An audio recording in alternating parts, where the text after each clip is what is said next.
les milieux politiques, on n'aimait pas Lumumba parce qu'il était un homme autonome. C'était un homme, disons, décidément libre. C'était un personnage qui me paraissait très ambigu. Il ne se dévoilait pas. C'était un combattant, oui. Sa personnalité était telle que tout le monde en avait peur. L'homme à éliminer, c'est Patrice Lumumba. La chaîne de commandement remonte très haut. Elle remonte aux autorités de Bruxelles, elle remonte à l'entourage du roi Baudouin. Toute cette opération a abouti dans la prise du pouvoir de Mobutu. Donc c'est une dictature féroce. Ce n'est pas tellement la personne de Lumumba qu'il faut pleurer, c'est le Congo. 17 janvier 1961, 21h43, ce jour-là, Patrice Lumumba, Premier ministre congolais, est assassiné. C'était il y a 50 ans. Pendant toutes ces années, des livres ont été écrits, des films ont été réalisés et il y a 10 ans, une commission d'enquête parlementaire établissait la responsabilité morale de la Belgique. Mais de larges zones d'ombre et de malaise persistent dans cette histoire, une histoire fort peu glorieuse pour la Belgique et les États-Unis, mais aussi pour les Nations Unies et le Congo. Car ce jour-là, en tuant Patrice Lumumba, c'est aussi une démocratie naissante que l'on a assassinée. Un dossier de Bernard Balto et Michel Metz.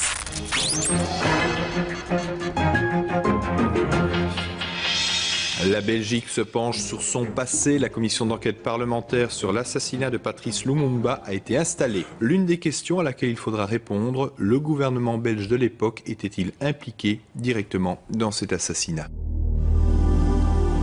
Qui a tué Patrice Lumumba, le premier Premier ministre du Congo? Cette question hante la Belgique depuis janvier 1961. 40 ans après les faits en 2000, des parlementaires belges, tous partis confondus, ont planché pendant 18 mois sur cette question complexe, délicate. Les travaux de cette commission d'enquête ont été suivis de près par les Belges, mais aussi par les Congolais. Si on fait de la clarté là-dessus, on peut les affronter à visage ouvert et dire oui, nous avons le courage d'examiner ce que nous on a fait dans le temps et on vous demande avec encore plus d'insistance de rétablir un état de droit dans votre pays. La commission Lumumba avait les pouvoirs d'investigation d'un juge d'instruction. Elle a examiné quantité d'archives et de documents d'époque, entendu de nombreux témoignages, pour conclure dans un volumineux rapport que la Belgique a dans l'assassinat de Patrice Lumumba une responsabilité morale. Ce travail considérable de la commission n'avait jamais été entrepris auparavant par une ex-puissance coloniale.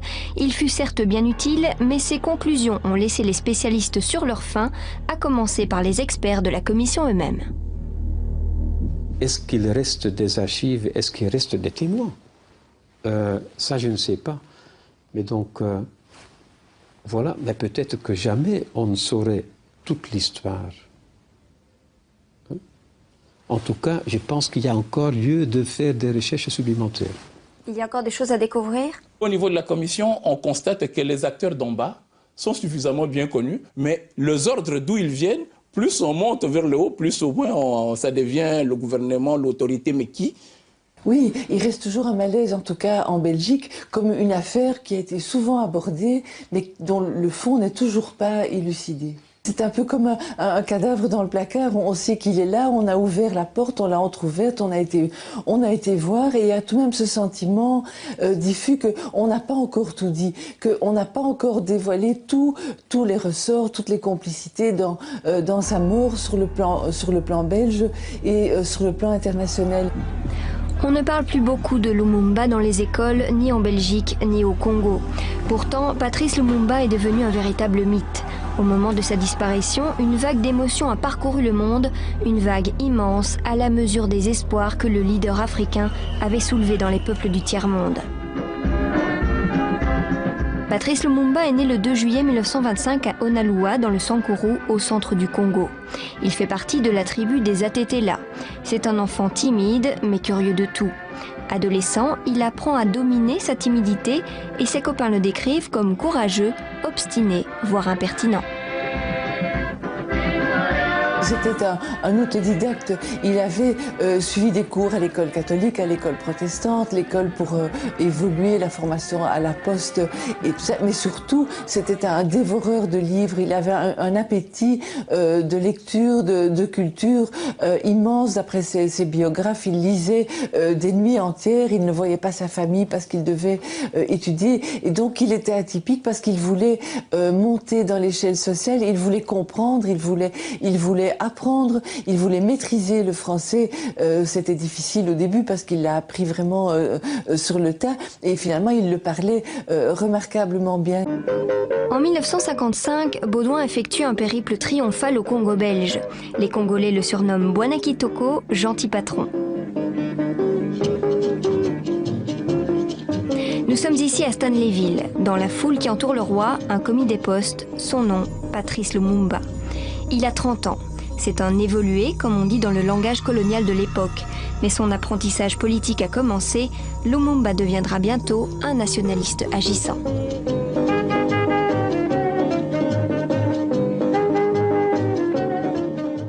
Qui est Patrice Lumumba? Lumumba est un des rares Congolais à avoir profondément pris conscience de son identité. Et dans la personnalité de Lumumba, il y a deux identités qui se conjuguent. Lumumba noir, il s'identifie comme noir, noir être humain, face au blanc dominant. Et la deuxième identité, Lumumba congolais. Lumumba par rapport à cet espace, à ce pays qu'on appelle le Congo. À cette époque, des voyages d'études sont organisés en Belgique pour quelques évolués congolais triés sur le volet. Patrice Lumumba fait partie d'un de ces voyages en 1956.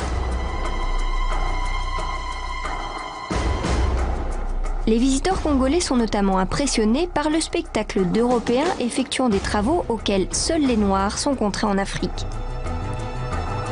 Les séjours de ce type vont bien sûr contribuer à la fermentation des idées chez les Africains.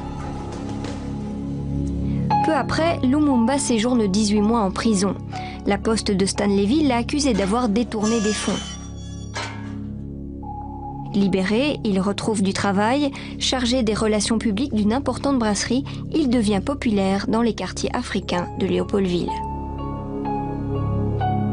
Il avait du charisme et c'est cela d'ailleurs qui peut-être le mènera encore plus vite à la mort, c'est qu'on avait toujours peur qu'il retourne les foules. Il avait cette capacité de parler à la population et de dire les choses qui émouvaient les gens. Par ses discours, par plus que ça aussi, par sa capacité de mobilisation, par le fait qu'il transcendait les ethnies, qu'il transcendait les critères régionaux, qu'il était un peu le symbole de la nation congolaise. Quels sont ses défauts?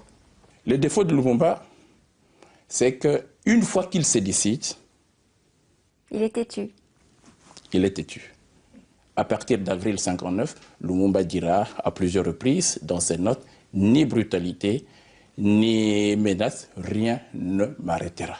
La pensée politique de Lumumba, ce n'est pas le discours du 30 juin. La pensée politique de Lumumba, c'est ses poèmes. Pleure, ô noir frère bien-aimé. Cela, on sent toute la douleur que ressent Lumumba, le vécu du noir. Ô noir, bétail humain depuis des millénaires, tes cendres s'éparpillent à tous les vents du ciel, condamné au travail forcé, telle une bête de somme, de l'aube au crépuscule, sous un soleil de feu, pour te faire oublier que tu étais un homme. En forçant le respect de l'homme blanc, en lui disant tout haut que dorénavant, ce pays n'est plus le sien, comme au vieux temps. Tu as permis ainsi à tes frères de race de relever la tête et de regarder en face l'avenir heureux que promet la délivrance. Mais Lumumba, c'est un homme profondément déçu. Non seulement il est profondément déçu, mais Lumumba découvre finalement aussi que le maître n'est pas aussi brillant, n'est pas aussi digne, n'est pas aussi compétent à diriger ce vaste pays qu'est le Congo. Et on voit, on le sent, qu'à partir de fin septembre 1959, entre Lumumba et la colonisation, c'était fini. Pas Pas de collaboration. Désobéissance civile. Cela fait 80 ans que cela dure. Au début, c'était le trafic d'esclaves. Ensuite, le trafic d'ivoire. Après, la décimation des villages pour exporter le caoutchouc. Et aujourd'hui, les diamants, le cuivre, le manganèse, le zinc. Tout le monde sait qu'elle est pour demain l'indépendance.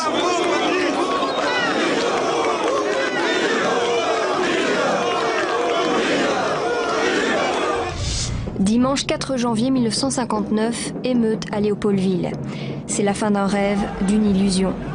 À l'occasion d'un meeting politique interdit par les autorités, la foule se déchaîne. On assiste à des scènes de pillage et de destruction. Et pour la première fois, on entend des cris de haine à l'encontre des Belges. Il y aura de nombreux morts, tous des civils noirs, sans compter les blessés et les dégâts matériels incalculables. Nationalisme grandissant chez les Africains, immobilisme des responsables belges, ajouté à la misère des bidonvilles, tout cela crée un mélange détonnant. En Belgique, on commence à se rendre à l'évidence. Il est temps d'ouvrir les yeux sur la situation réelle de la colonie et d'y apporter une réponse lucide et courageuse. Notre ferme résolution est aujourd'hui de conduire sans atermoiement funeste, mais sans précipitation inconsidérée, les populations congolaises à l'indépendance, dans la prospérité et la paix. Et le message royal a été accepté, accueilli avec enthousiasme au Congo. Si Léopold II est considéré comme le roi bâtisseur qui a permis à la Belgique d'avoir une colonie au Congo, Sa Majesté le roi Baudouin doit être considéré comme le roi libérateur qui aura permis au Congo d'obtenir son indépendance. En prononçant le mot indépendance, Baudouin ne se doute pas qu'il deviendra réalité aussi vite. En effet, 18 mois plus tard, la République du Congo allait naître, dans la fête d'abord, et puis rapidement dans le sang et les larmes. 18 mois, c'est court, beaucoup trop court pour créer une nouvelle démocratie de toutes pièces. Le délai est intenable et le pari inconscient. Mais en ce début d'année 1959, la machine est lancée. Et cette indépendance, Dipenda, comme disent les Congolais, ils la veulent totalement et tout de suite.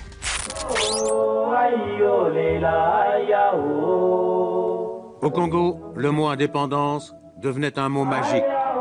Les partis politiques s'organisent, 2 leaders vont dominer la scène politique congolaise, Joseph Kasavubu et Patrice Lumumba. Entre les 2 hommes, il y a bien souvent une surenchère nationaliste.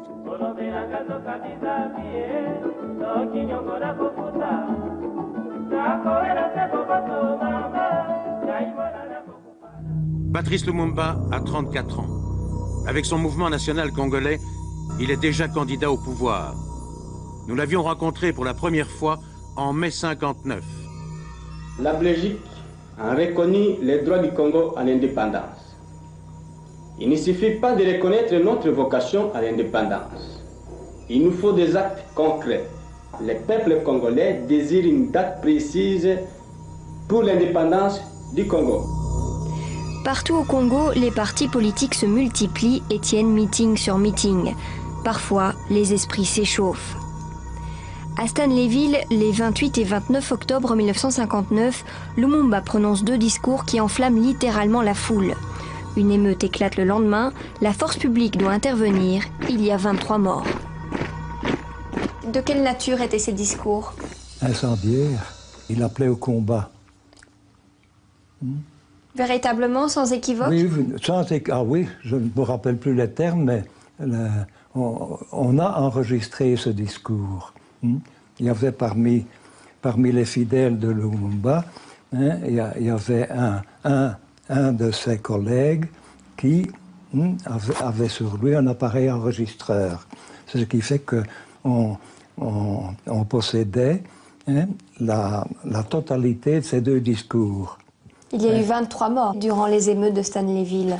Oui, j'ai été chargé de l'instruction, mais je n'ai jamais pu établir un lien direct au point de vue pénal. Il faut bien distinguer le lien moral, le lien psychologique, le lien politique et le lien pénal. Moralement, et personnellement, j'estime qu'il était responsable des émeutes, mais ces événements étaient pressentis avant même son arrivée à Stan. Et c'est justement par Stanleyville que fin 59, le roi entame un nouveau périple au Congo. Il veut s'informer sur place de la bonne marche vers l'indépendance. À quelques centaines de mètres de l'endroit où Baudouin atterrit, le leader charismatique congolais est derrière les barreaux. Les Congos avaient pratiquement explosé. L'autorité n'existait pas. C'est le type de voyage qu'on rend à un parent qui vit ces derniers jours malade et puis on dit que bientôt c'est la mort. Ça, c'est le type de voyage que le roi fait en 59. 17 décembre 1959, 1h de l'après-midi, à l'aérodrome de Stanleyville. Lorsqu'il a atterri, le roi est applaudi, mais ceux qui l'entourent, les fonctionnaires belges, sont hués. Quand la porte de l'avion s'est ouverte, moi j'étais parmi les officiels et le roi s'est arrêté, manifestement hésitant, parce que la foule avait escaladé les barrières et arrivait sur l'aérodrome. Ce moment, je ne sais pas l'apprécier, il m'a paru très long. Mais il a été assez long que pour que les officiers de la force publique mettent sabre au clair. C'est la première fois de ma vie que j'ai vu ça. On ne voit pas ça. Et donne des ordres aux soldats pour empêcher la foule de venir. Lumumba était en prison. Pour les Congolais, le roi venait libérer son ami. Donc ça, c'était la rumeur qui circulait? C'était la rumeur. Et donc tous ces gens, tous ces Congolais qui sont là à l'aéroport, c'est parce qu'ils viennent demander au roi de libérer Lumumba. Le roi et les personnalités qui l'accompagnent sont littéralement noyés dans cette véritable marée humaine. Le roi n'en conserve pas moins son sang-froid. Il salue longuement le drapeau du groupement de la force publique. C'est bien beau, parce que le 17 décembre 59, c'était le 50e anniversaire de la mort de Léopold II. C'est le roi qui a créé le Congo. Alors, il était question que le roi ait déposé gerbe de fleurs, mais pour que le roi aille, la foule attendait le roi pour que le roi aille libérer son ami Lumumba. La prison où Lumumba était incarcéré se trouvait à quelques 400-500 mètres de l'endroit où était le monument où malodé Léopold II. Le roi a dû retarder cela jusqu'à vers 18h, 19h, que la foule se disperse. Le roi n'a pas voulu rencontrer la foule. Baudouin ne rencontrera pas Lumumba non plus. Celui-ci attend son procès en prison. Le juge Delvaux est chargé de l'instruction. Quelle est la première impression que vous fait Patrice Lumumba quand vous le rencontrez? Vous êtes en tête-à-tête? Ah oui, ah oui. Qu'est-ce qu'il vous fait comme impression, de prime abord? De prime abord, il était terriblement taiseux. Autant ses paroles s'envolaient quand il était en face de la foule, autant il était prudent. Moi, pour le mettre à l'aise, je lui avais dit d'emblée, parce qu'il niait tout d'abord. Il niait tout. Je lui avais dit, écoutez, comme homme politique, vous avez le droit de parler de l'indépendance, c'est votre droit le plus strict, mais appelez au sang et au combat, alors que Bruxelles vous accorde tout ce que vous demandez, non seulement c'est inutile, mais c'est provocateur et c'est dangereux. Et je dis, vous voyez le résultat, il y a 23 morts ici à Stanleyville. Début 60, le procès de Lumumba s'ouvre à Stanleyville. Dans son réquisitoire, le ministère public réclame contre lui 4 ans de prison sans qu'aucun lien pénal ait pu être établi entre les deux discours d'octobre 59 et les émeutes qui ont suivi. Moi, je suis sur la photo ici. Je regarde mes notes. Je suis jeune, là. J'avais 36 ans. Lumumba devait avoir mon âge à peu près. Le procès a eu lieu un peu au-delà de la mi-janvier. Si mes souvenirs sont bons, il a dû se terminer le 20 ou le 21 janvier. Je sais qu'il a été condamné à 6 mois. Pour vous, c'était une peine qui n'était pas suffisante? C'était un point de vue, c'était le point de vue du président du tribunal. Moi j'étais officier du ministère public. J'avais un autre point de vue. Quel souvenir est-ce que vous gardez de ce moment-là? De ce moment-là? Eh bien, écoutez, on ne se rendait pas compte qu'on faisait l'histoire. Lumumba sera pourtant libéré quelques jours plus tard. Et pour cause, au même moment débute à Bruxelles la fameuse table ronde. Lumumba débarque en Belgique tout auréolé de son bref séjour dans les prisons coloniales. Malgré les profondes divisions et inimitiés qui les séparent, les délégués congolais se sont unis pour réclamer la libération de Lumumba et sa présence à la table des négociations. Ils savent qu'ils ne peuvent se passer de l'immense popularité de leur rival. Cette table ronde est en réalité carrée. Belges et Congolais vont y débattre pour s'accorder sur les modalités de l'indépendance. Les modalités et surtout la date à laquelle elle sera octroyée. Les délégués africains sont décidés à arracher l'indépendance dans les plus brefs délais et pour être brefs, ils seront brefs. L'indépendance est fixée 6 mois plus tard, le 30 juin. Cette décision a été prise avant que Lumumba n'arrive à la table ronde politique. La date de l'indépendance n'a pas été fixée par Lumumba. Lumumba a trouvé cette date fixée. En fixant la date de l'indépendance au 30 juin, le pouvoir colonial espérait jouer sur les contenus de cette indépendance. C'est là où la Belgique rencontre Lumumba et là, ça sera un choc frontal. La Belgique a compris les prix que nous attachons à notre liberté et à notre dignité humaine. Elle a compris que le peuple congolais ne lui est pas hostile, mais qu'il réclamait simplement l'abolition du statut colonial qui faisait la honte du XXe siècle.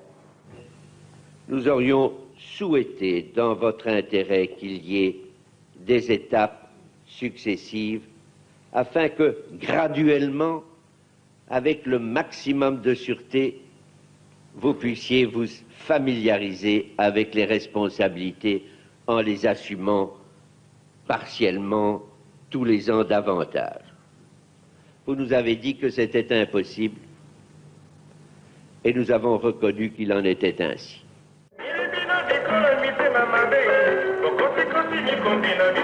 Les Congolais ne cachaient pas leur joie. L'indépendance au 30 juin, qu'elle se rébelle la République après la souveraineté belge. Et puis, les politiciens n'avaient-ils pas répété « indépendance égale abondance ». Quelques Blancs, plus lucides que d'autres, ne partageaient pas l'optimisme officiel.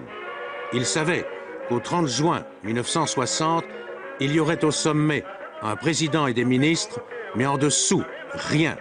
Pas d'administration noire, pas de cadre noir.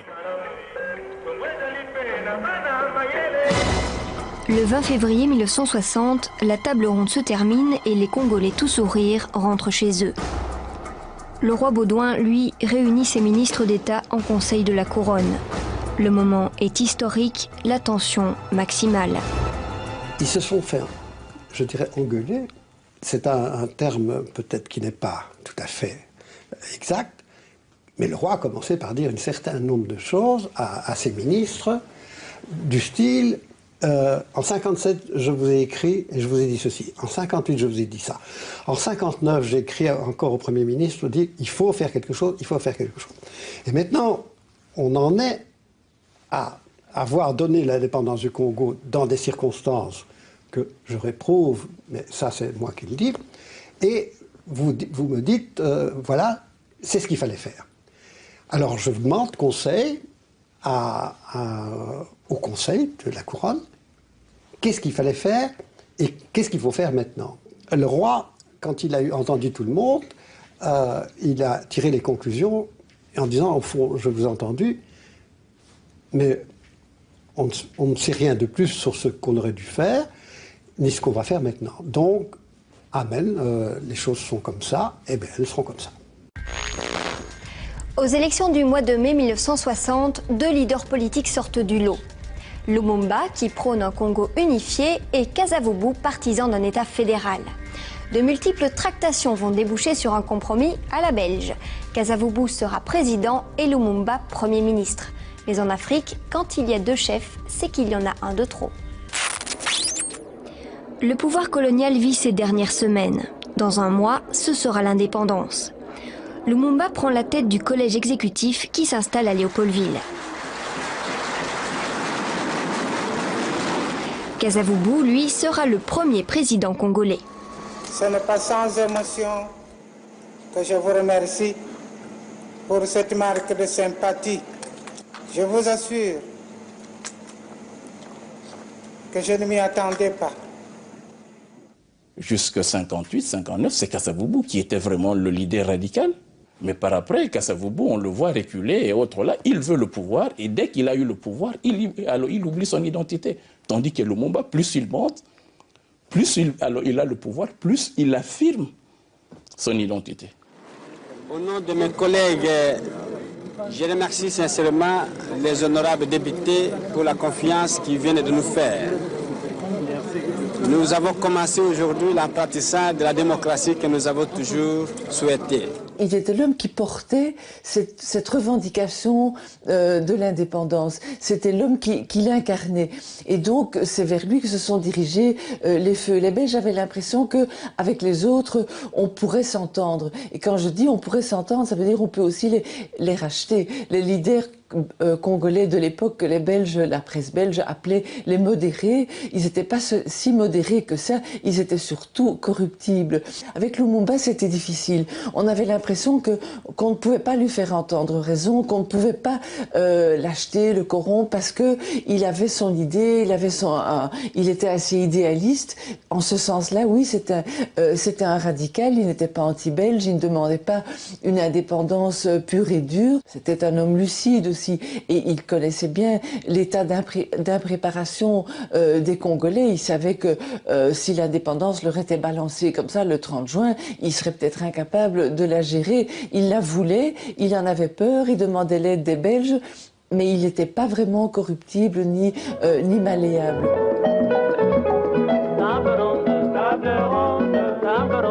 Quoi qu'il en soit, l'indépendance sera proclamée à la date prévue.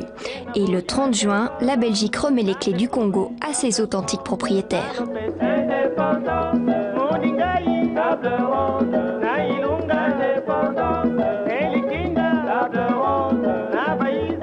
L'indépendance du Congo constitue l'aboutissement de l'œuvre conçue par le génie du roi Léopold II, entreprise par lui avec un courage tenace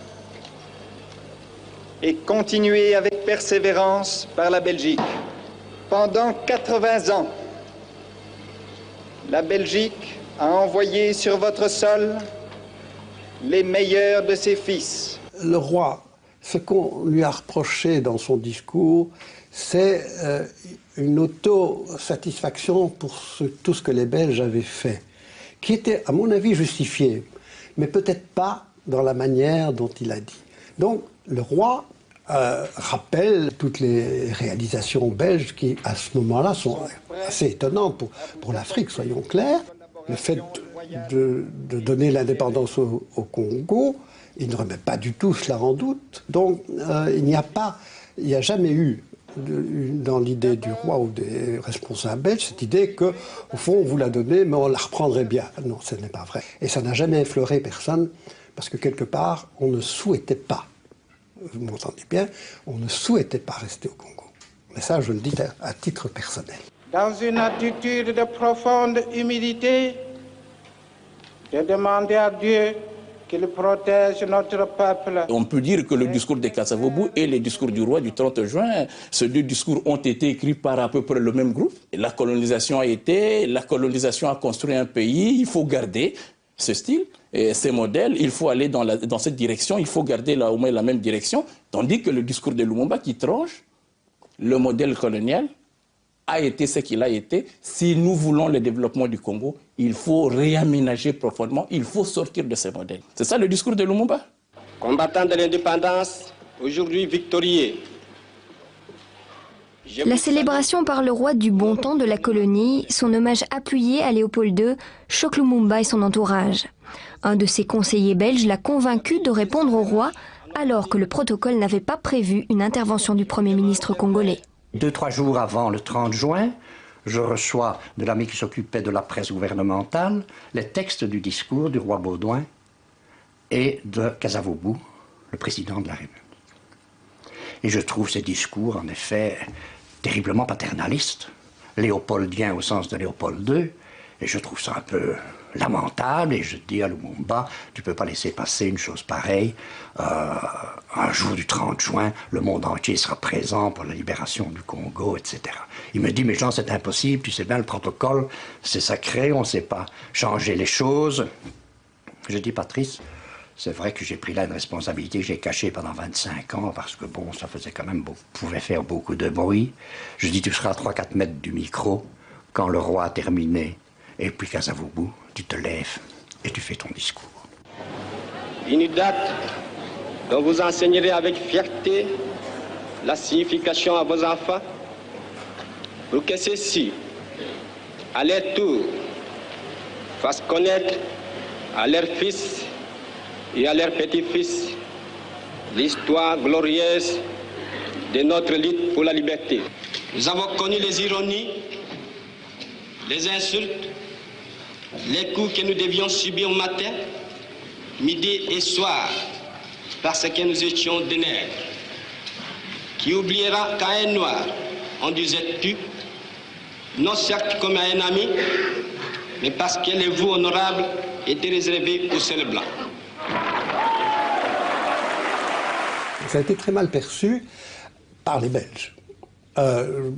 J'avoue, très honnêtement, que le discours de Lumumba a été applaudi à plusieurs reprises par les représentants congolais. Qu'est-ce que vous avez pensé de son discours du 30 juin au moment de l'indépendance? Je l'ai applaudi.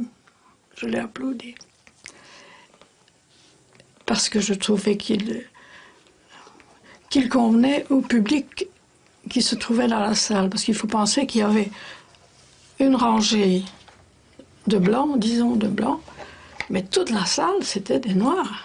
C'était des Congolais. C'est à eux qu'il s'est adressé. Ce discours n'est pas nouveau. À 80%, c'est le discours que Lumumba avait prononcé à la fin de la table ronde politique le 20 février 60. Et Lumumba dit à peu près la même chose. À 80%, c'est le discours que Lumumba avait prononcé. Moi, j'ai vu beaucoup de gens qui s'indignaient du discours de Lumumba, mais bon, moi, je ne m'en indigne pas encore maintenant. C'était une réponse au discours provocateur du roi. Les Congolais en avaient marre d'entendre parler de Léopold II. Il faut se mettre à la place, là, non pas des Belges, mais des Congolais, car c'était ce jour-là à l'indépendance. C'était le premier jour où ils pouvaient dire librement ce qu'ils pensaient. C'était vraiment la goutte qui a fait déborder le vase. Et il ne disait pas la vérité dans son discours? Pardon? Il ne disait pas la vérité dans son discours, Lumumba? Écoutez, c'est très difficile. Il disait des choses qui étaient sûrement réelles, mais il l'a dit d'une manière qui était trop virulente, c'est tout. Mais là, Lumumba s'affirme, c'est clair. Kasavubu a fait son discours dans l'intérêt général, soyons clairs, et là, Lumumba s'affirme, et il s'affirme sur le plan national, mais international. Le transfert de souveraineté de la Belgique au Congo a bel et bien lieu ce 30 juin 1960. Un traité d'amitié entre les deux pays est signé comme si de rien n'était. Après quoi, le roi se lève, il n'a qu'une seule envie, rentrer chez lui.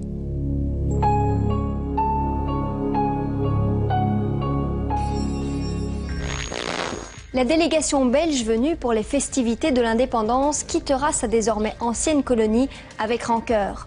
Restés sur place, les Belges du Congo vont eux connaître des jours bien difficiles. À peine les lampions éteints, les soldats congolais de la force publique, toujours dirigés par des officiers blancs, se mutinent. Tout le monde va être rapidement dépassé par les événements, à commencer par les nouveaux dirigeants du pays.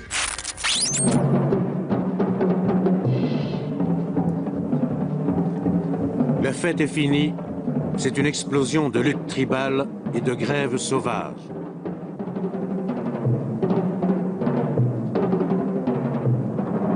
La force publique, qui obéissait encore aux ordres, fait son métier de répression, non sans quelque brutalité. Les politiciens, écartés du pouvoir, n'étaient pas étrangers à toute cette agitation, mais il y avait aussi autre chose. L'indépendance n'était pas la même pour tous.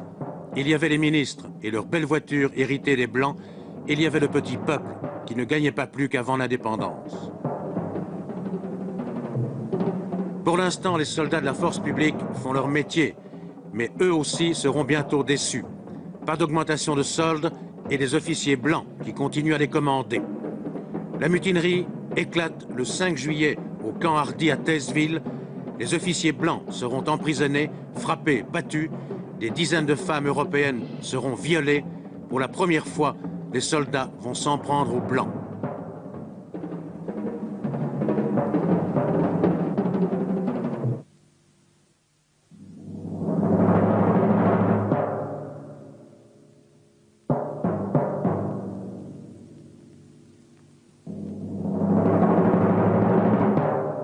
Au départ, la rébellion, c'est contre le gouvernement et contre Lumumba.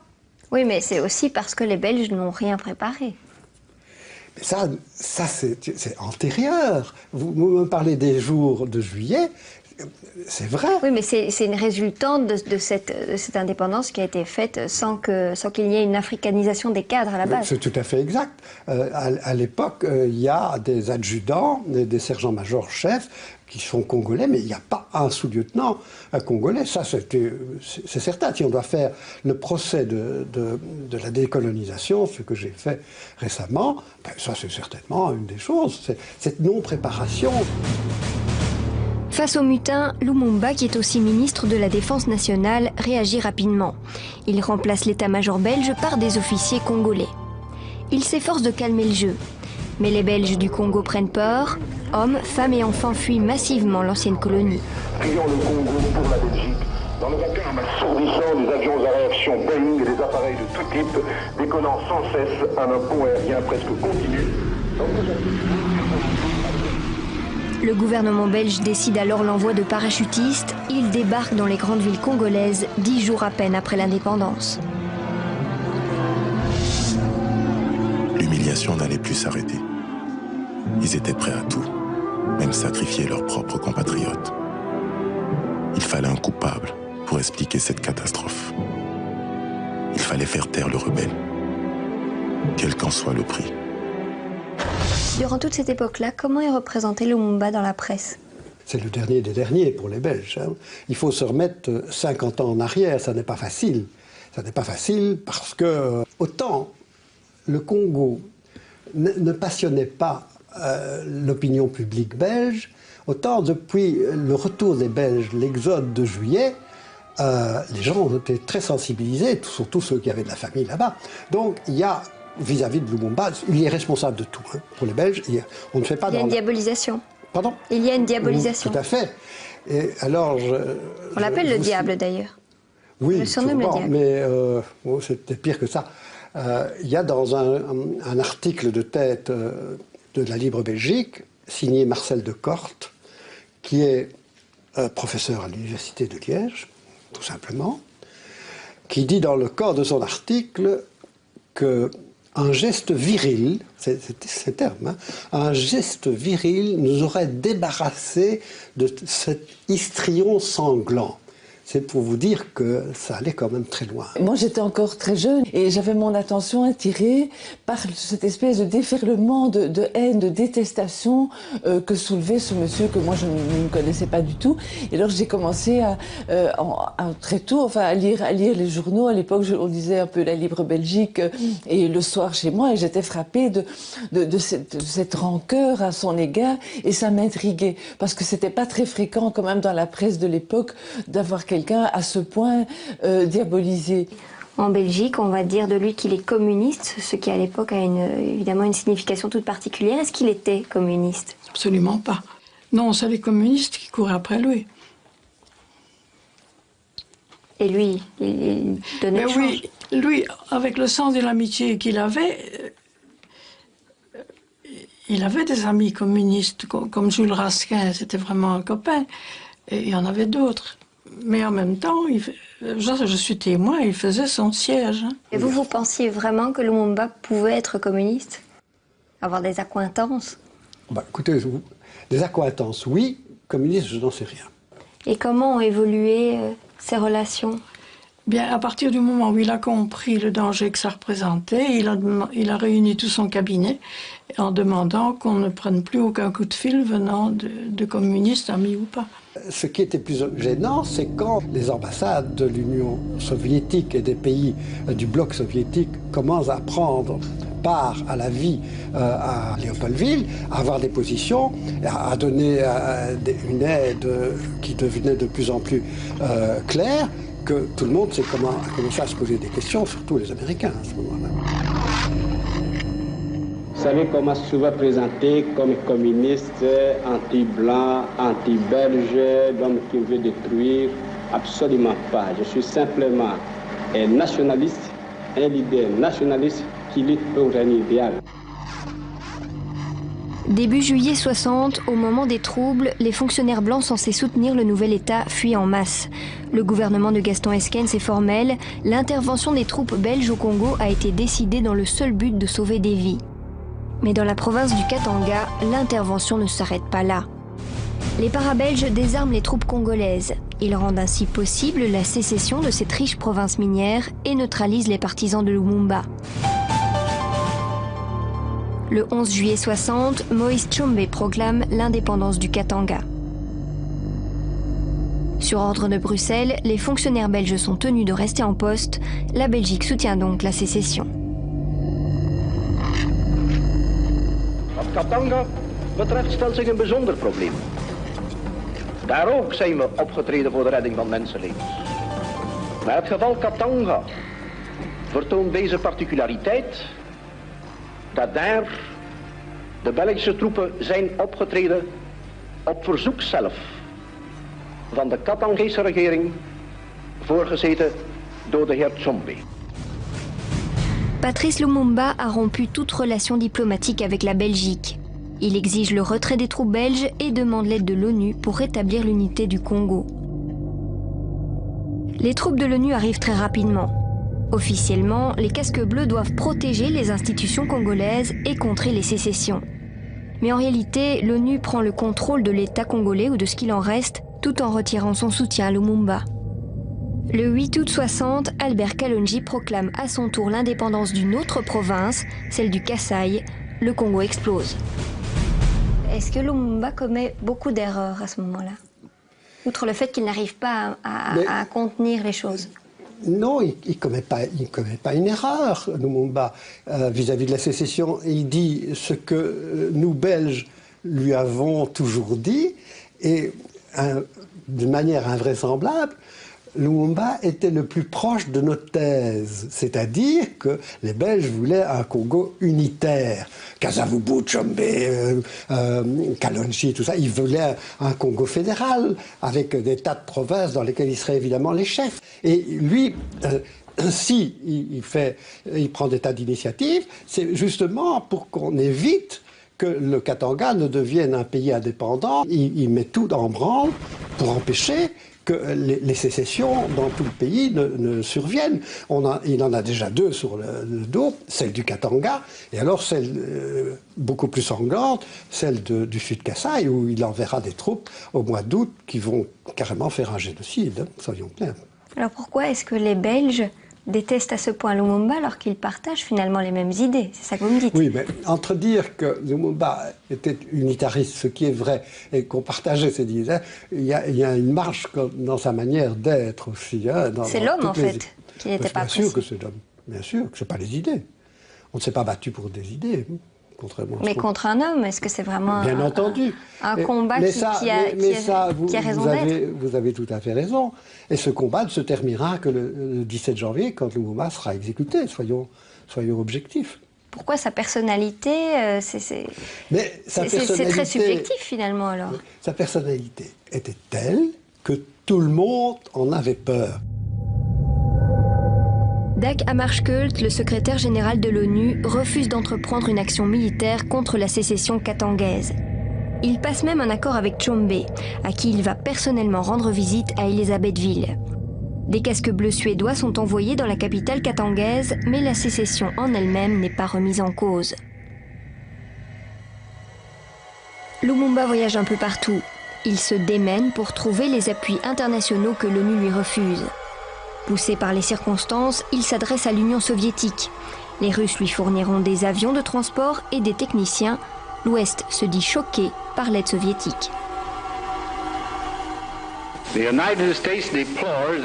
Les États-Unis déplorent l'action unilatérale de l'Union soviétique qui a envoyé des avions et du matériel militaire au Congo, aggravant une situation sérieuse dans laquelle des Africains tuent d'autres Africains. Oui, moi aussi j'ai fait des erreurs. Et l'histoire allait mal finir. On se croyait maître de notre destin. Alors que derrière nous, des ennemis autrement puissants menaient le jeu. En 1960, la guerre froide est loin d'être terminée. Ce contexte est déterminant dans l'histoire qui nous occupe. Les richesses minières du Congo sont un enjeu crucial et la crainte des Belges, mais surtout des Américains, est que l'instabilité du pays profite au camp soviétique. Un sociologue a longuement enquêté en Belgique, mais aussi dans les archives américaines et celles des Nations Unies. En 2000, il sort un livre-choc. Le choc sera tel qu'il entraînera la création de la commission d'enquête parlementaire sur l'assassinat de Lumumba. Ludo de Witt, quel a été le déclic, le point de départ de vos recherches? J'ai commencé à m'intéresser pour la crise congolaise et pour le cas Lumumba il y a une quinzaine d'années.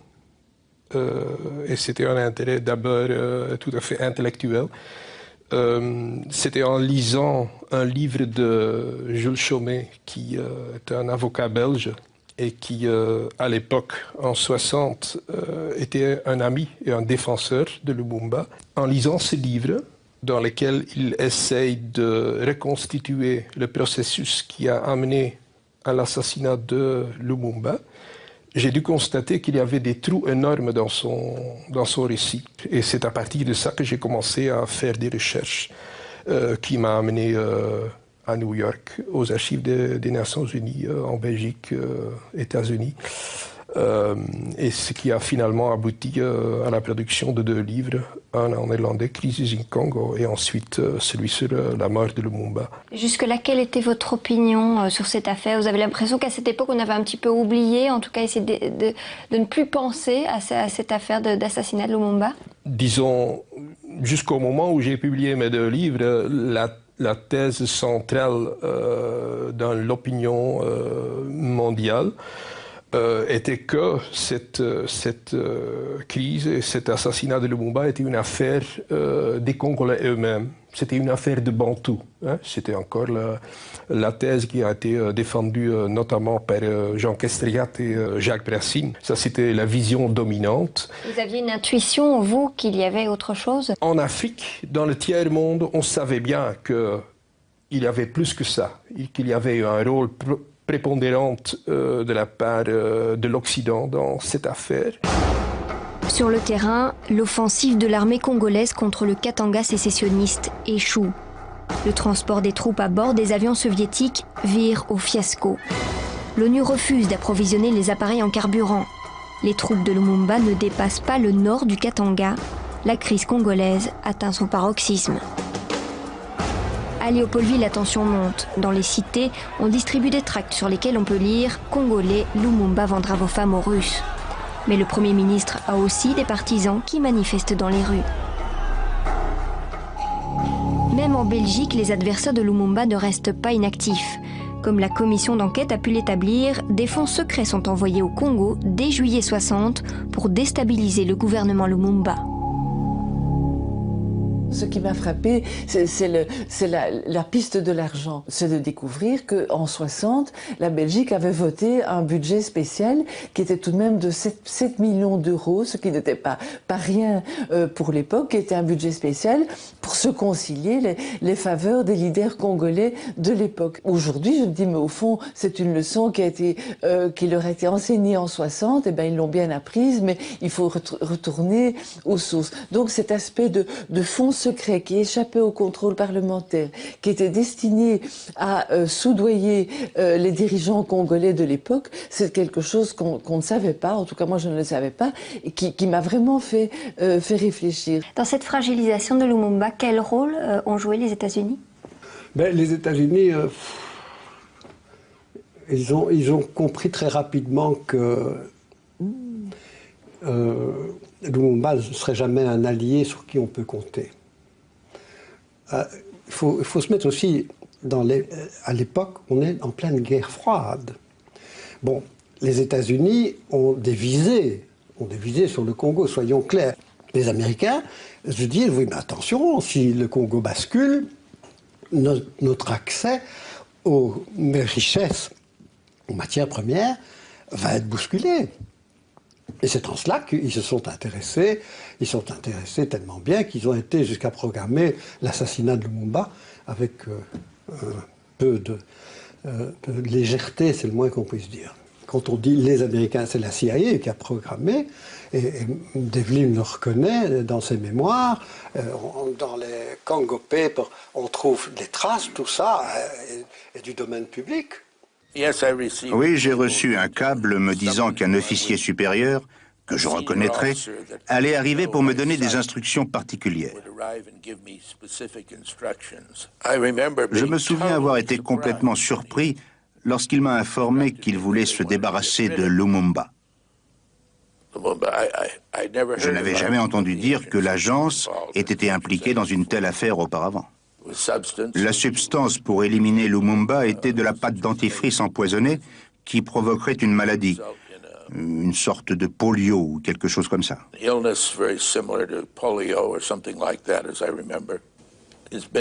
On a démenti que le président Eisenhower ait donné de telles instructions. Je ne sais pas s'il les a données ou non. En tout état de cause, il a bien fallu que quelque chose soit dit. Soit le président l'a dit, soit il a été mal compris, mais sans aucun doute, j'ai pensé à l'époque que c'est le président qui avait donné l'ordre. Début septembre, Belges et Américains font pression sur le président Kasavubu pour qu'il démette son Premier ministre. Dans la résidence présidentielle sur la rive du fleuve Congo, on assiste à un va-et-vient continuel de visiteurs étrangers. Le 5 septembre, Kasavubu prend une décision. Le 5 septembre 1960, nous avons révoqué, conformément à l'article 22 de la loi fondamentale, le Premier ministre, M. Patrice Lumumba, et certains autres ministres. Il y a des documents qui démontrent que chez le premier coup d'État par lequel le gouvernement Lumumba a été renversé, que les Nations Unies ont joué un rôle décisif. Les Nations Unies étaient au courant dès le début que ce coup d'État allait se produire. Les Nations Unies, ils ont fermé les stations de radio, de sorte que Lumumba ne pouvait pas mobiliser ses supporters contre ce coup d'État, bien qu'à l'autre côté du fleuve, à Brazzaville, les adversaires de Lumumba avaient une station radio pour défendre leur position. Les Nations Unies ont aussi fermé l'aéroport, de sorte que Lumumba ne pouvait pas faire appel aux soldats congolais pour venir à la capitale, pour finir avec ce coup d'État. On voit clairement que les Nations Unies ont agi comme un instrument dans la main de la Belgique et surtout de son partenaire qui était en même temps l'acteur le plus dominant dans le camp occidental, c'était les États-Unis. Quelques jours après avoir été démis de ses fonctions par Kasavubu, Lumumba démet à son tour le président. Tout est bloqué à Léopoldville. Lumumba sent que le piège se referme. La situation est si chaotique qu'un colonel qui vient d'être nommé chef des armées par Lumumba va bientôt sortir de l'ombre. Il va prendre le contrôle du pays et créer un nouveau gouvernement provisoire. Il bénéficie du soutien de la Belgique, des États-Unis et plus discrètement des Nations Unies. Ses troupes tiennent la capitale. Il va bientôt devenir l'homme fort du Congo. Il s'appelle Joseph Désiré Mobutu. Si l'armée, au mois de septembre 60, a pris position dans l'événement, n'est-ce pas, qui se déroulait sous nos yeux, c'est parce que le pouvoir n'existait pas, le pouvoir était inexistant. Alors, l'armée a cru de son devoir de faire quand même quelque chose pour le prestige de ce pays. C'est ce que nous avons fait. Mobutu ou l'irrésistible ascension d'un ancien sergent-major. Promu par Lumumba lui-même, secrétaire d'État à la Défense, peu après l'indépendance, puis chef d'état-major de l'armée congolaise, le colonel Mobutu, on le sait aujourd'hui, agissait en coulisses pour le compte de la CIA. Et les Belges lui faisaient confiance pour trahir Lumumba. Quels étaient ses rapports avec Mobutu? Ce que j'ai pu en voir, c'est que ça manquait un peu. Parce qu'à l'époque, Mobutu buvait énormément. Donc il était toujours ivre. Et ce qui se passait, c'est qu'il y avait des réunions où Mobutu se pointait. Comme pour venir voir de quoi on parlait, quoi. Et Lumumba lui disait, Joseph, tu sais où est le whisky, mais va te servir. Est-ce qu'à un moment donné, vous avez vraiment senti une tension qui s'installait? Pas de manière directe. Mais indirectement, oui. C'est-à-dire? Les commentaires qu'on entendait en coulisses, quoi. Les premières tentatives d'assassiner Lumumba sont venues après. Au moment où, une fois qu'on avait déposé Lumumba, donc il était éliminé politiquement, qu'il restait très populaire et qu'il risquait de revenir sur la scène politique et de reprendre le pouvoir. C'est sa popularité qui faisait peur? Je crois que ça c'est très important de pas isoler et de pas axer toutes les attentions sur Lumumba comme personne, comme individu. C'était un dirigeant charismatique qui dirigeait la foule, la masse. Et c'est ça qu'il représentait. Lumumba a été écarté, mais il ne s'avoue pas vaincu. Il a toujours le soutien de nombreux partisans dans les quartiers populaires de la capitale. Un discours suffirait à déclencher une émeute. Autour de sa résidence, 2 cordons de sécurité ont pris place. Le premier est celui de l'ONU. Officiellement, les casques bleus sont censés protéger Lumumba. Le deuxième est celui de l'armée congolaise, l'ANC, qui a pour ordre de l'arrêter. Même isolé dans sa résidence, il représente un danger pour quiconque voudrait reconstruire le Congo sans lui. Le 5 octobre 60, un téléx est envoyé de Bruxelles à Elisabethville. C'est un message codé. Bien des années plus tard, il retiendra l'attention des experts de la commission d'enquête Lumumba. L'objectif principal à poursuivre dans l'intérêt du Congo, du Katanga et de la Belgique est évidemment l'élimination définitive de Lumumba, signé Apremont Linden. En fait, il s'agit d'un message du ministre d'Aspremont à un diplomate à Elisabethville, Rothschild. Donc ce n'est pas un message à un officier ou à quelqu'un qui est, disons, prêt à tuer Lumumba, c'est un diplomate. Et qu'est-ce qu'il dit d'Aspremont? Il dit, voilà, il arrive des nouvelles de Léopoldville. On est en train d'y installer un nouveau gouvernement avec des éléments lumumbistes. Alors, qu'est-ce que dit d'Aspremont? C'est invraisemblable, dit-il. Mais, en tout cas, dangereux, parce que ça serait la restauration de Lumumba par la bande, d'une façon indirecte. Il dit, c'est évident que l'élimination définitive de Lumumba est dans notre intérêt. On a éliminé Lumumba le 5 septembre, on ne va quand même pas accepter qu'on le restaure dans un nouveau gouvernement. Voilà, c'est mon interprétation, après avoir lu la totalité du téléx dans la version française. Donc vous ne croyez pas, vous, qu'il s'agit là de la preuve irréfutable de l'implication belge dans l'assassinat? Ce n'est pas un ordre d'assassiner Lumumba. Mais il y a un élément avec lequel on ne tient pas compte, c'est que les subordonnés du ministre ont à l'époque interprété ce téléx comme le vœu du ministre que Lumumba serait éliminé physiquement. Il y a le colonel Van de Walle qui était là, qui dit ça. Il y a un autre colonel, le colonel Marlière, qui a même déclaré dans une interview qu'au même moment que le ministre a envoyé son téléx, que la main droite du ministre est venue chez lui pour lui proposer un tueur de crocodile pour éliminer Lumumba, donc pour l'assassiner. Il faut rester sérieux. C'est vrai que le texte existe, c'est vrai que la phrase existe, mais dans un contexte qui est de dire il faut l'éliminer de manière, il ne faut pas qu'il revienne dans la vie politique au Congo. Et ça, c'était vraiment l'idée de d'Apremont. on utilise dans ces documents, qui sont une sorte de camouflage des vraies intentions, ce que les Américains appellent plausible deniability. Donc, ce sont des mots qui doivent être clairs pour les subordonnés, qui connaissent le contexte, mais ce sont des mots dans lesquels on demande une action qui est amorale. Et on veut surtout, si ce document devient public, qu'il y a une certaine capacité de nier d'une façon crédible qu'on voulait, qu'on avait un but, un visée amoral. Et donc ça, c'est un peu le problème avec la Commission.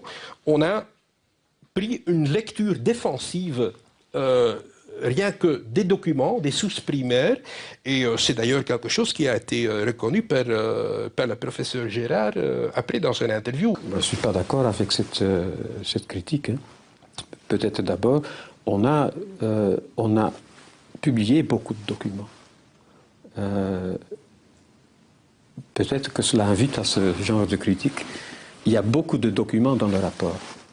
Pourquoi est-ce qu'on l'a fait? Parce qu'on a voulu publier in extenso des documents pour le public, afin qu'on ne nous dise pas après coup, vous avez caché quelque chose.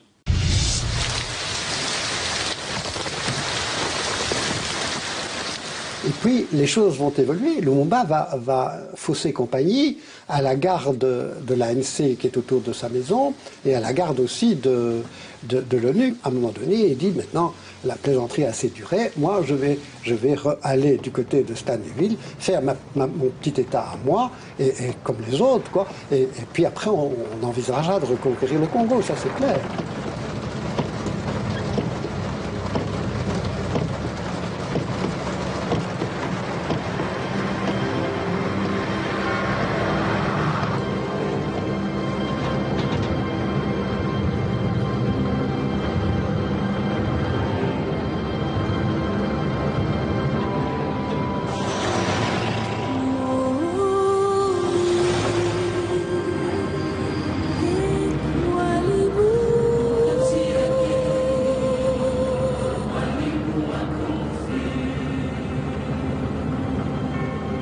Lorsqu'il s'est enfui, il y avait on faisait rapport, il y avait des photos aériennes de la CIA qui communiquaient aux Belges et aux Congolais les endroits où son convoi s'est arrêté, parce qu'il fallait le rattraper, il fallait le remettre en prison.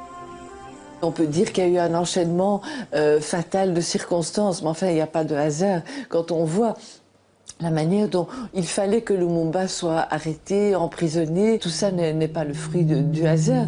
Lumumba est arrêté par les soldats de Mobutu. Avec ses deux compagnons d'échappée, Okito et Mpolo, il est ramené par avion à Léopoldville. Nous sommes le 2 décembre 1960.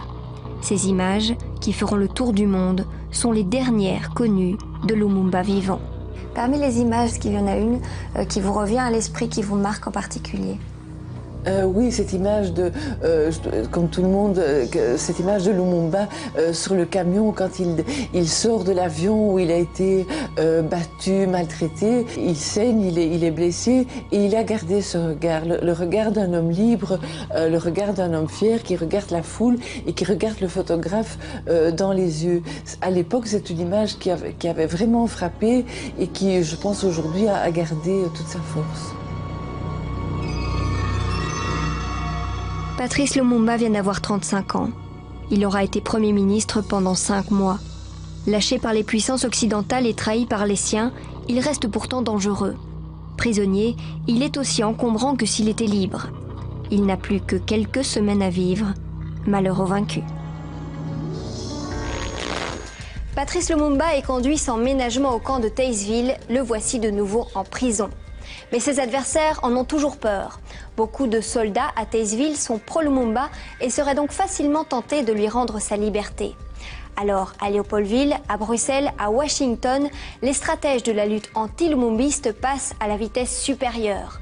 La commission d'enquête Lumumba établira plus tard que la chaîne de commandement remonte très haut dans les appareils d'État.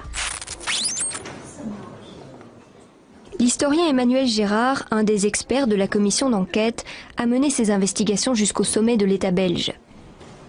Il y a trouvé plusieurs documents troublants. Est-ce qu'il y a un document qui vous a marqué en particulier? Oui, un document dans les archives du Palais Royal. Et je me rappelle que j'ai eu la chair de poule. En lisant ce document, c'était une lettre du major Weber, qui était l'adviseur militaire du président Tshombe. Et il écrivait des lettres au Palais Royal, au chef de cabinet du roi, en fait pour informer le roi de ce qui se passait au Katanga.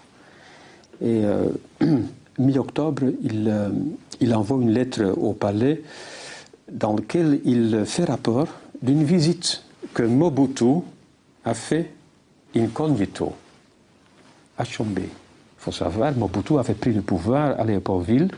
Il détestait Tshombe et le Katanga et la sécession. Et donc Weber fait rapport de cette visite et il dit « Une bonne entrevue, ils ont décidé de respecter le statu quo jusqu'au 31 décembre et on va, Mobutu, il va éliminer, ou on va, parce que dans le texte on lit « on va éliminer complètement »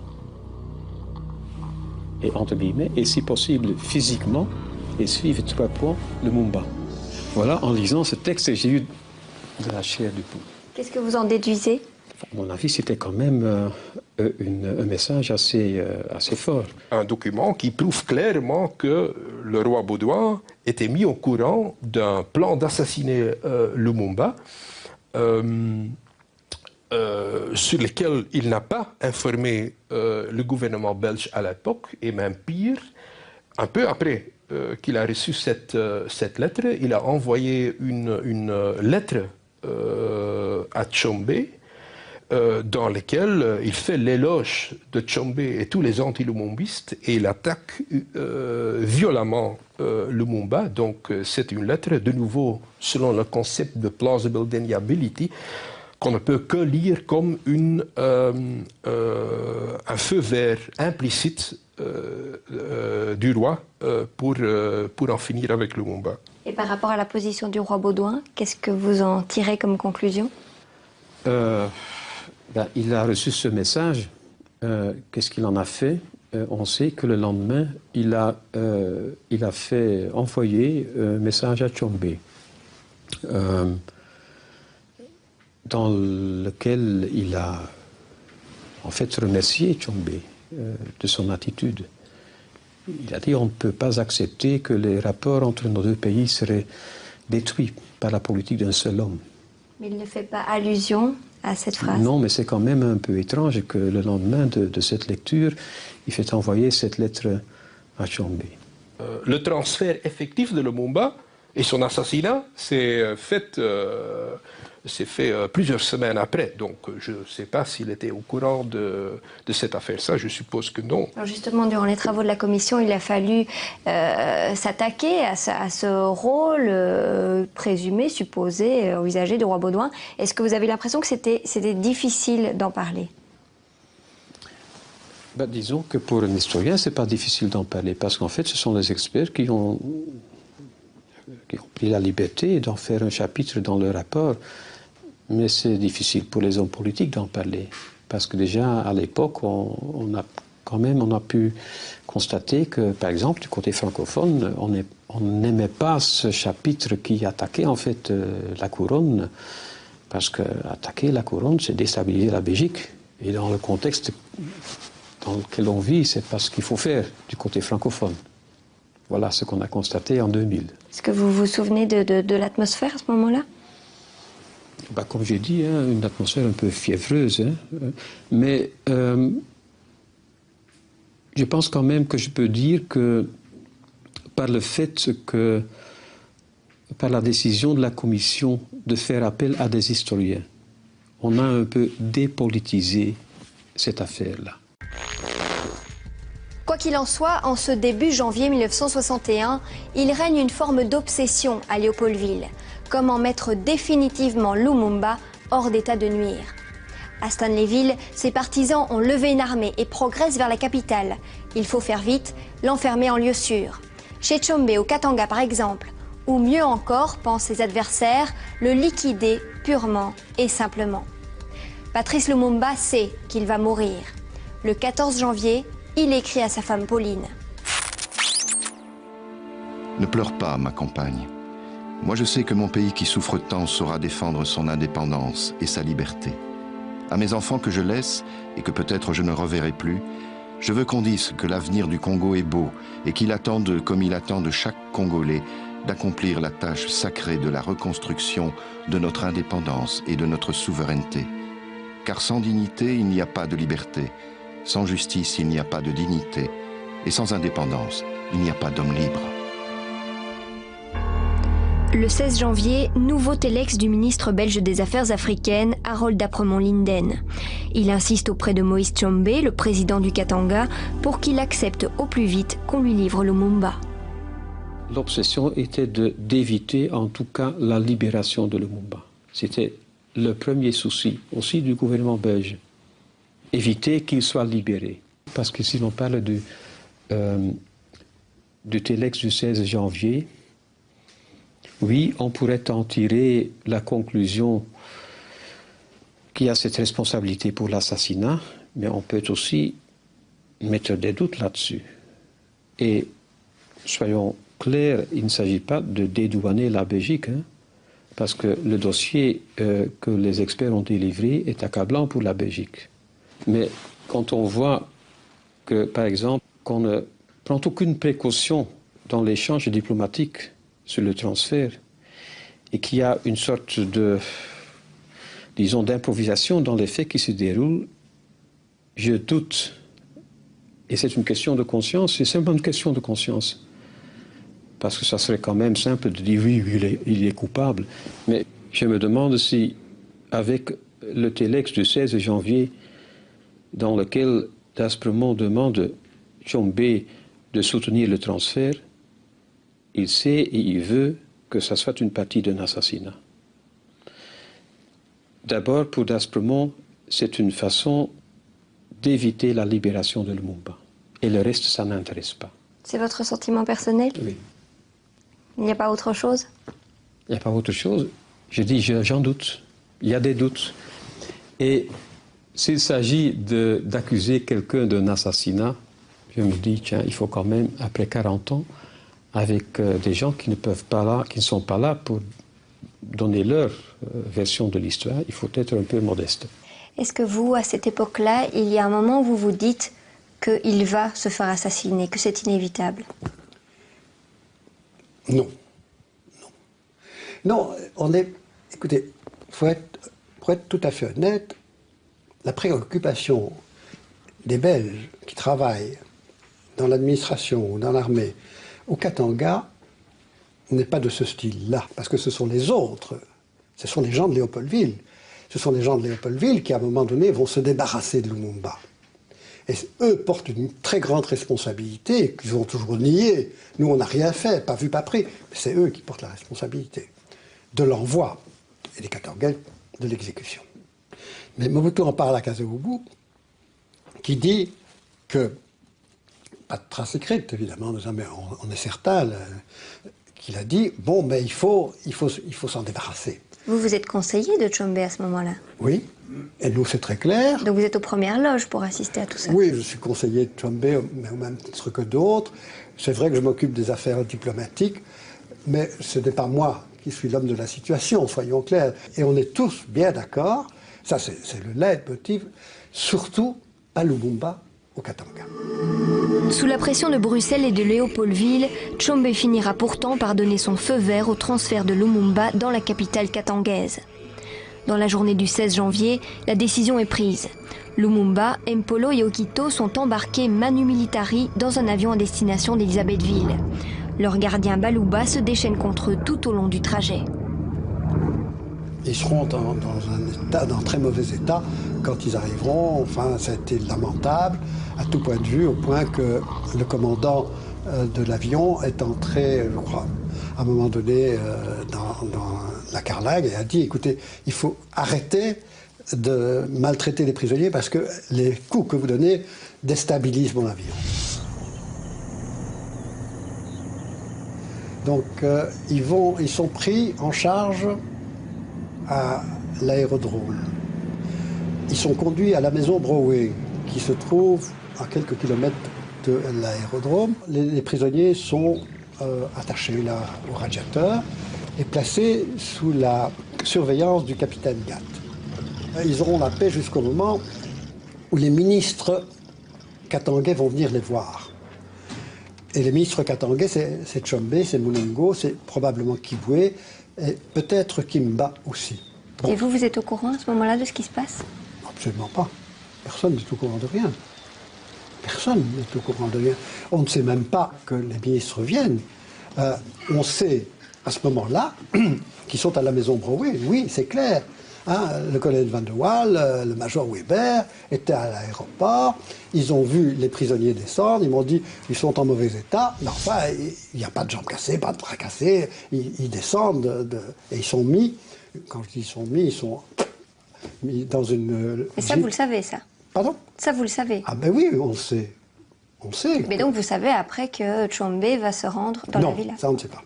Les gens sur place, au Katanga, qui avaient le pouvoir pour prendre en protection le Lumumba, et qui étaient les supérieurs des militaires et des policiers qui ont finalement, pendant les 5 heures que le Lumumba a encore vécu sur le sol katangais, étaient responsables pour lui pendant qu'il était torturé et finalement assassiné, ces gens-là pouvaient arrêter le déroulement des événements. Mais ils ne l'ont pas fait. Ils ne l'ont pas fait et bon... Vous avez les moyens de le faire? Ils le disent lui-même. Le major Weber le dit lui-même. Il dit les officiers belges, officiers d'armée et officiers de police sur place, ils pouvaient l'arrêter, cet assassinat, s'ils le voulaient. Alors il ajoute, mais moi je n'ai pas à me remettre à la place de leur conscience.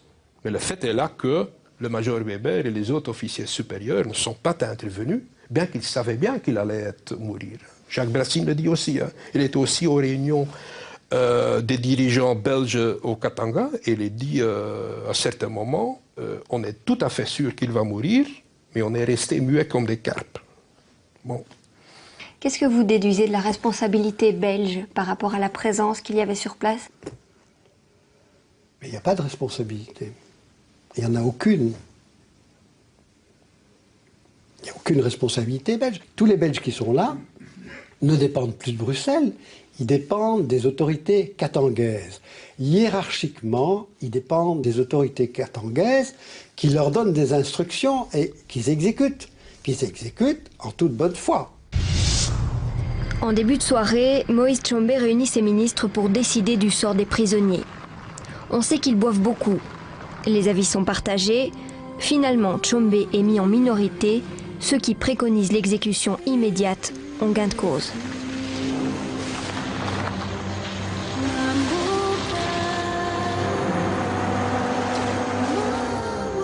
Tu n'as jamais rien su de cette nuit au Katanga. Personne ne devait rien savoir. Leur ordre de mission était clair. 3 corps à retrouver dans la savane et tout faire disparaître. Pas de sépulture, pas de lieu de pèlerinage.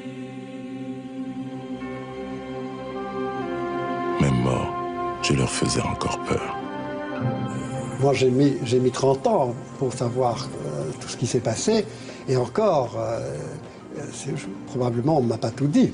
Est-ce qu'il y avait des Belges? Oui. Oui, il y a des Belges. Il y a des Belges. Bon. Les Belges, ce sont ceux qui ont assuré la garde des prisonniers et le commissaire de police, Franz Verschuur. Franz Verschuur est l'homme de main de Mobutu, de Mulongo, qui a la police dans ses attributions. Donc, Verschuur est là, il met ses camions et ses jeeps de manière à couvrir par les phares un endroit qui se trouve à je sais pas moi, 25-30 mètres, je vais compter les mètres, de l'arbre contre lequel on va adosser les prisonniers. C'est Franz Werkü qui va jusqu'à l'arbre, le met devant l'arbre. C'est, je pense, Lumumba qui est assassiné, parce qu'il n'y a pas d'autre mot, exécuté en dernier lieu, d'après ce qu'on m'a dit.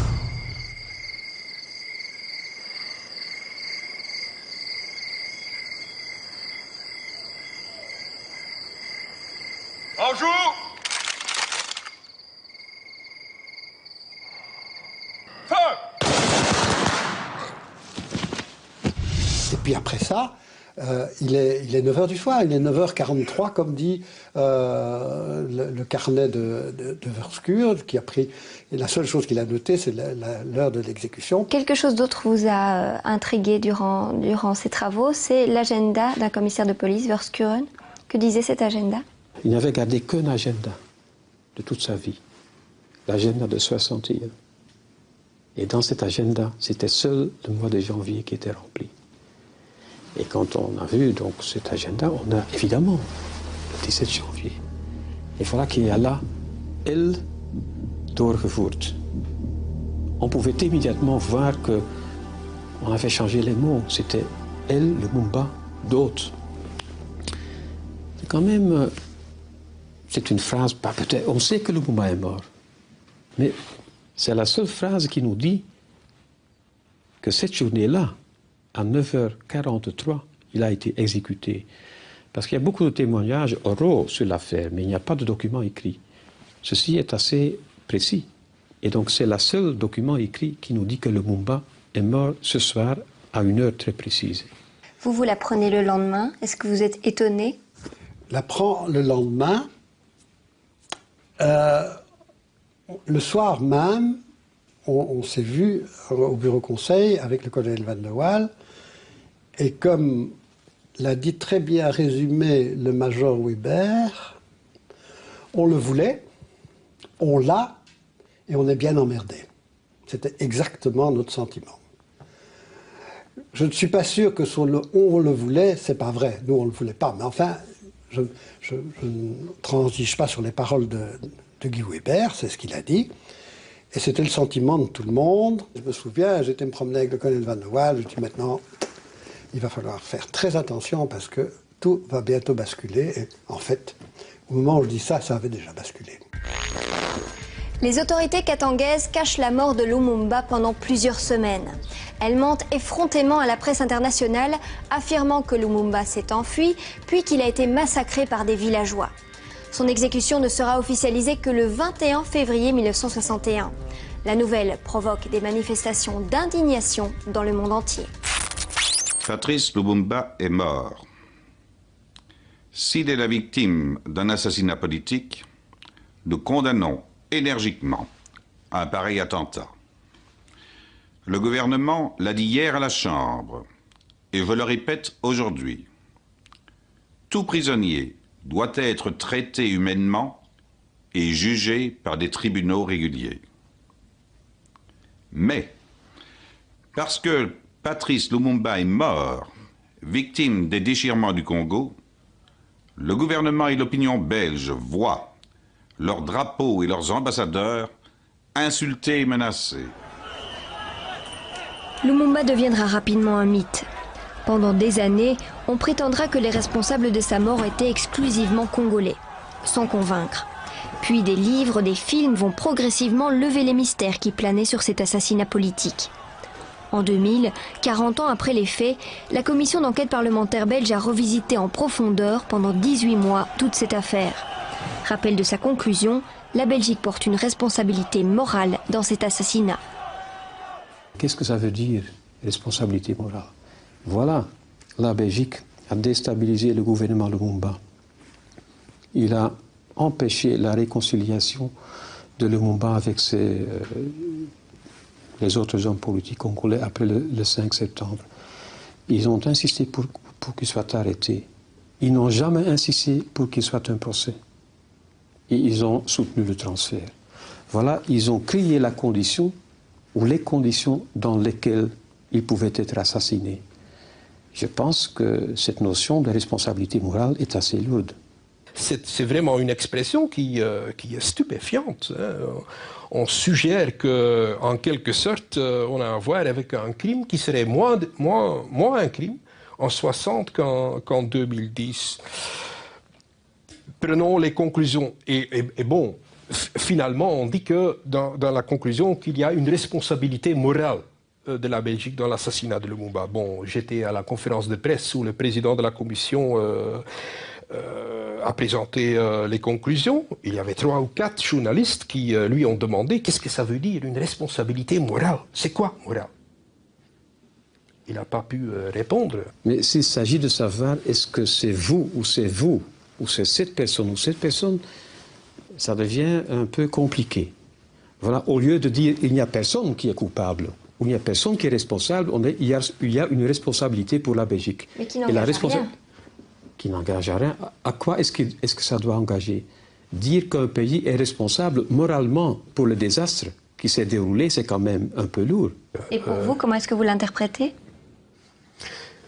Moi, je l'interprète comme ça qu'on a essayé d'éviter des conclusions qui pouvaient avoir des répercussions pratiques, judiciaires, financières, très importantes.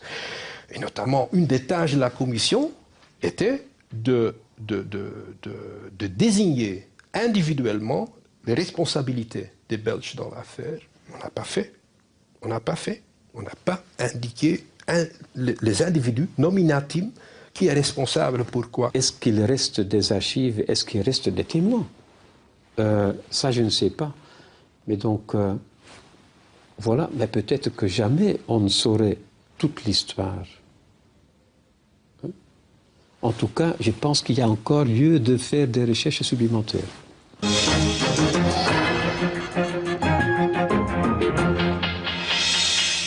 La Belgique présente ses excuses pour son rôle joué en 61 lorsque Patrice Lumumba, le Premier ministre congolais, a été assassiné. À la lumière des critères appliqués aujourd'hui, certains membres du gouvernement d'alors et certains acteurs belges de l'époque portent une part irréfutable de responsabilité dans les événements qui ont conduit à la mort de Patrice Lumumba. Le gouvernement estime dès lors qu'il est indiqué et convenable de présenter à la famille de Patrice Lumumba et aux familles de M. Mpolo et Okito et au peuple congolais ses profonds et sincères regrets et ses excuses. Le moment est historique et solennel. La Belgique reconnaît sa responsabilité dans l'assassinat du Premier ministre congolais. L'intervention de Louis Michel clôture le débat parlementaire sur le rapport de la commission Lumumba. Des débats marqués par un consensus général, même si certains intervenants ont souligné qu'il aurait fallu insister un peu plus sur les victimes belges des événements du Congo. Ce matin, la famille Lumumba a été reçue par le gouvernement. Le Premier ministre a présenté les regrets de la Belgique ainsi que la décision de créer un fonds Patrice Lumumba pour le développement de la démocratie au Congo. Mais jusqu'à aujourd'hui, cette fondation n'a pas vraiment fonctionné et on ne sait pas très bien à quoi elle servait. C'était un geste de bonne volonté. Il a été posé, mais il n'a pas été concrétisé. Mais ce qui est sûr, c'est que la Belgique a décapité cette jeune démocratie congolaise. Et là, je crois qu'il y a un crime qui a été commis à l'égard d'une personne, à l'égard d'une famille, la famille Lumumba, qu'on a privé du chef de famille. Mais il y a aussi un peuple dont on l'a privé de son leader représentatif élu. Et à travers lui, on a décapité cette jeune démocratie congolaise qui aurait pu prendre racine. Et on sait à quel point les Congolais l'ont payé. Et pour moi, ça, c'est le principal reproche que l'on peut adresser à ceux qui voulaient l'élimination de Lumumba. On peut tourner la page, mais vous n'allez pas nous demander qu'on oublie qu'est-ce qui s'est passé. Nous avons aussi le droit de mémoire. Ainsi, 40 ans après la disparition du leader congolais, on commençait enfin à y voir un peu plus clair dans la mécanique infernale qui a mené à son assassinat. Mais l'encre a continué de couler jusqu'à aujourd'hui, un demi-siècle plus tard, et risque de couler encore, car tout n'a peut-être pas été dit. Les relations entre la Belgique et le Congo se sont réchauffées. Pour le peuple congolais, la longue marche vers le développement continue. Mais ici comme là-bas, Le nom de Lumumba suscite encore le malaise et le doute depuis ce soir du 17 janvier 1961, depuis ce jour-là.